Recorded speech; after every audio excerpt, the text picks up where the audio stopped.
Good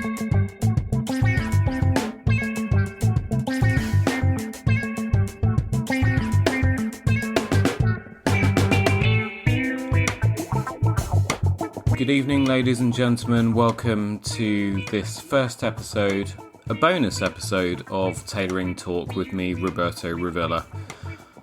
So, we're about 11 episodes in to the podcast, and we've had over 1,000 subscribes, which is absolutely amazing.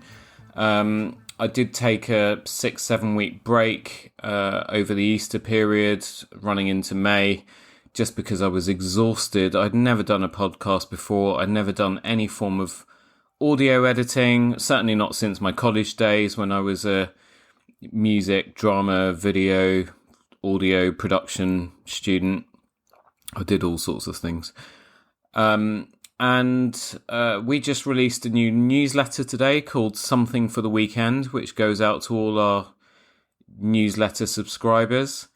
And I'm going to try and tie these little bonus episodes in with that and bring you a sort of mid to late in the week. Just a short episode with some news, some stuff that's going on. And since we don't seem to be talking too much about tailoring in the main episodes, actually give you some news from my professional world. So let's see how this goes. I'm not going to promise it's going to be every week because obviously things happen. But thank you very much if you've tuned in. And as always, I'd love to hear your feedback, your comments, your thoughts, good and bad, because at the end of the day, if I don't know what I'm doing that you love, I might not keep doing it. And if I don't know what I'm doing that you hate, then I probably will keep doing it. So I guess starting off this week, the most bizarre thing that happened to me was I got mugged on Tuesday morning in Tottenham Court Road. Our workroom wasn't far away. I'd got there very early at around 7 in the morning and dumped my bags and then headed over to Cafe Nero by Goodge Street, which is my new favourite place to go and get my oat latte every other morning. The staff there are absolutely amazing. So if you're ever in the area, that's the one to go to. So, on the way to get my coffee, I basically heard someone on the pavement on a moped. My first thought was, what the hell is a motorbike doing on the pavement? They came up behind me, hit me in the back of the head, went round the other side of me, and there were two guys on a moped. The one on the back tried to reach inside my jacket. I was wearing braces, because that's my new thing, dressing like a 1959 New Yorker. So big, heavy 3-piece chalk striped suit with contrast collar and cuff shirt, braces, tie clip, all the accessories and stuff. Anyway, so he did manage to grab my phone from my inside pocket, and on the way out, his hand kind of got caught in my braces. So that gave me the opportunity to grab his forearm very tightly, pull him towards me, and grab my phone back off him at the same time. I think they kind of half thought about sticking around to give it to me or duff me up or whatever, but then they legged it. And one of the food stall holders outside the American church very helpfully shouted across the road, "They're here at the same time every single morning. It's been going on for weeks." To which I asked him, "Did you ever call the police?" And he promptly shut up. So I did call the police straight away. And apparently there's been a spate of these muggings. It seems to be the same people between sort of 7:15 in the morning and 8 o'clock in the morning, all the way from Tottenham Court Road through Camden, going up to Crouch End. So if you're out and about and you're commuting again, don't walk around with your phone on show. Keep your handbags close to you. Keep your man bags close to you. And just generally be vigilant, because these little bastards are out there and they're trying to nick our stuff and take advantage. So yeah, and also just be careful when you've got your AirPods and headphones and all that sort of stuff on. We've just come through a crisis. There's a lot of people who aren't doing so well. I've heard that there are some delivery drivers and riders who've also been doing this phone mugging thing, sort of hitting people, taking their stuff and then legging it on their e-bikes. So, yeah, just take care out there. I'm fine. I was a bit shaken up the day after once the adrenaline had worn off, so I just took a couple days out and just kind of worked from home on admin-y stuff and behind-the-scenes stuff at the business. But yeah, a bit of that, a bit of TLC, and also a lot of cycling has basically helped me to get my head straight again. So that's that. There are some people who've actually called me out for this incident and suggested it's my fault because I've been walking down the street wearing a suit, which I kind of find a bit unbelievable. And also I think, go fuck yourselves, basically. I'll wear whatever the hell I want. They haven't been targeting people in suits. They've been targeting anyone who they deem to be vulnerable. I don't know how two very tiny little white guys on the back of a crappy moped would deem a 6 foot tall, bald, dark brown guy like me to be vulnerable. But hey, there you go. Anyway, anyone saying it's because of the way I dress, go take a look in the mirror. So that was that. Moving on. A few of my clients have had heart attacks this week. I don't mean that in the literal sense, thank God. They're fine. But they've just come in a bit sort of wide-eyed, having gone to buy shoes at their favourite brand, Churches. Churches are an English institution. They've been around for hundreds of years. They have tens of thousands of loyal customers who have been buying their amazing shoes religiously for decades, some for a lifetime.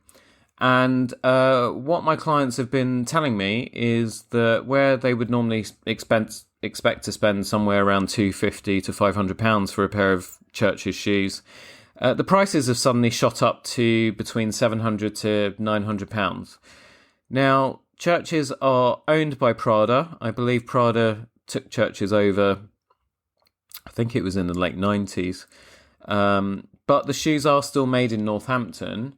They've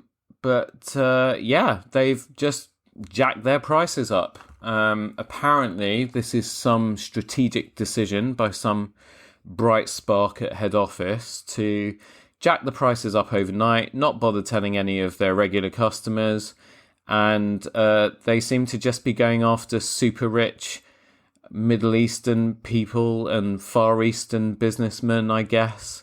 And other people who've got a lot of money and no sense of value, because I don't really see what you're getting for the extra £300, £400, £500. They don't really seem to be doing anything different with their shoes. At that sort of price, I would have thought you could go to a good shoemaker who could actually make a pair of shoes for you. Their prices, if we look at their homepage, $720 seems to be the starting point now, going up to £750. And then on to a whopping $850 for so-called limited editions. And what's limited about them? I hear you screaming at your iPhones or Android phones. I honestly have no idea. I've looked and looked and looked at them, and I really, really can't see what's going on there. They talk about limited calf, so I imagine that there was something maybe special about the poor cow that, was used to make the shoes. The mind totally boggles. But basically, the customers who've gone out of their way to bring this subject up to me aren't happy about it. They've probably bought their last pair of Churches and will be seeking an alternative brand. Look, none of us really mind when prices go up. We expect it to happen over time. It's a fact of life. It's also known as a very small thing called inflation. Prices do sometimes go up because manufacturers decide to change the way they do things and make things better. And if they are making things better, then putting their prices up is also acceptable for most of us because we can see the added value that those changes bring. But to just more than double your prices overnight without any warning and become a brand for the super, super rich? I mean, Prada, come on. Obviously time will tell if this strategy works. The sales numbers obviously will tell a story. And will tell us if this was a smart move and if whoever came up with the idea is worth whatever salary they're on. But I really can't help feeling that the likes of Oliver Sweeney and Crockett and Jones are going to get a lot busier as we make our way out of lockdown and people are starting to look at their work wardrobes and their social wardrobes and people are getting married. So shoes are suddenly becoming very important again. I think other brands are going to start getting busier, and churches have unfortunately just gone and alienated a whole load of people. So yeah, that's that. So bit of personal news, bit of news from the world of menswear. Anything that you'd like to share with me, then feel free to drop me an email at Roberto at robertorevilla.london.com. You can also find me on social media. My Twitter account is at It's Bobby Revilla, and my Instagram account is at the Roberto Revilla. Thank you so much for listening. I recorded another main episode, which will be episode 12 of the main podcast last night with Atif Ghaffar. I should say Dr. Atif Ghaffar. And you are going to want to hear that one. It's a follow-up to our episode from a couple months ago where Atif was talking about home cinema and Steinway and Lingdorf high-end audio systems. So yeah, you don't want to miss that one. It's going to be a huge episode, actually. And it starts off with a brilliant Al Pacino impression. So if you don't come for anything else, you've got to at least come to listen to that because it is quite something. Right, that's it for me. It's Friday evening, so I'm going to go try and get a little bit of pre-dinner exercise in and then head into the weekend. I hope whatever you all get up to this weekend, you have a fabulous time. I hope the weather's amazing for you. And please keep safe and stay well. See you on the next one.